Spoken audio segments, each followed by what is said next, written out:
बिस्मिल्लाहिर्रहमानिर्रहीम। अजो अजो फूल वाक़ा कयो वन में सन्यास सजण जा चोटी चढ़ियो जूं कांग न कूड़ा हुन पिरियां कंदे जा क़ाबिल एहतराम साईं गुलाम रसूल महर साहब मरकज़ी सदर पेटल सिंध ऐं गाज़ी खान जमाली मरकज़ी इलेक्शन कमेटी पेटल सिंध मुंहिंजो प्यारो दोस्त असांजो मोहसिन साईं साहब छलगरी साहब स्टेज ते वेठल सभई साथी रस्ता जो प्रेसिडेंट साहब रस्ता जो जनरल सेक्रेटरी गुलाम कादिर बागी साहब भेनरूं भाउरो साथियो अदीबो जेके बि दोस्त आहिनि उन्हनि सभिनी खे मुंहिंजे तरफ़ां दुआऊं ऐं सलाम। आऊं पहिरें मरकज़ी पार्टी खे साईं गुलाम रसूल समेत उन्हनि खे इलेक्शन खटणु ऐं हलफ़ खणण ते मुबारकबाद ॾियां थो ऐं इहा बि उमेदु रखां थो त इनशाला हिननि जेको हलफ़ खयो आहे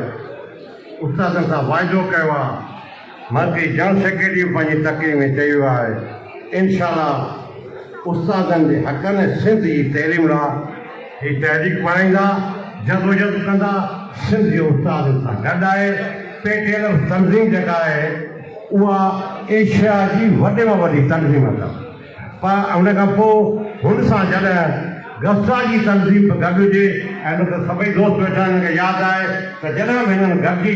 तहरीक हलायूं उहे अलाह जी महिरबानी सां कामयाबु थियूं उस्तादनि जा मसइला हल थिया उस्तादनि खे टाइम स्केल मिलियो उस्तादनि खे टीचिंग अलाउंस मिलियो उस्तादनि खे मुलाज़िमनि खे पंजाब सैकड़ो मिलियो पर ही उहे तंज़ीमूं आहिनि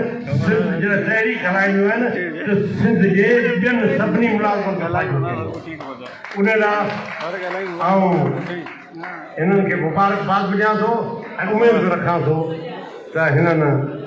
इनशाला जेको वाइदो कयो आहे उहो पूरो कंदा छो त वॾा मुक़रर ॻाल्हाया आहिनि साईं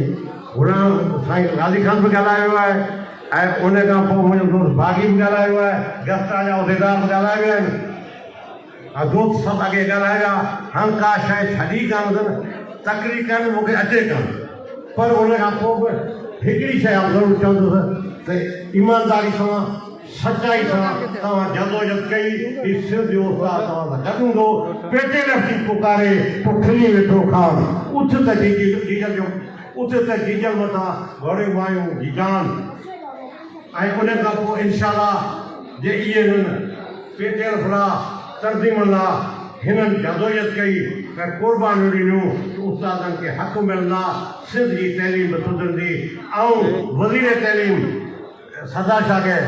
ॿुधाइण थो चाहियां त ही उहा तंज़ीम अथई साहब इहे पंहिंजे तरफ़ां हिते फ़ैसिला न वेठो कर ऐं हिकिड़ी तोखे जेको तजवीज़ थो ॾियां त जॾहिं बि पॉलिसियूं ठाहीं थो जॾहिं बि वेही थो त गफ्ता ऐं पेटियल बि जेके ॼाणूं ॾह अजीब दानिशवर उहिदेदार आहिनि उन्हनि खे सॾे उन सां वेही पोइ पॉलिसियूं ठाह इहे पंहिंजे तरफ़ां पॉलिसियूं ठाहींदे त आउं तोखे ॿुधाए थो छॾियां त हीउ जेको हीउ उस्ताद जेके उहे अथई ऐं हमेशह ॿार ख़राबु थींदे ईअं रुॻो तूं पंहिंजूं पॉलिसियूं ठाहींदो कमी कॾहिं चई थो त जेको तो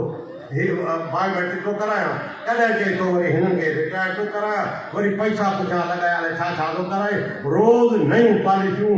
नया तरीक़ा नई स्टाइल थो रखे हीअ पेटियल ऐं गफ्ता तंज़ीमूं आहिनि जेके इनशाला इन जे जेके ग़लति पॉलिसियूं आहिनि उन ख़िलाफ़ु जदोजहद कंदी ऐं हीअ कामयाबु ईंदा महिरबानियूं अलाह तव्हां सभु जो ख़ुशि रखे ॻाल्हाइण जे लाइ अञा बि इलाही शौक़ु पर वरी वेठा आहिनि छा हमरा ऐं मानी वारा वेठा आहिनि असांजो सदाईं आख़िर में टाइम मिलंदो आहे अलाह तव्हां ख़ुशि रखो महिरबानियूं सभिनी खे सलाम।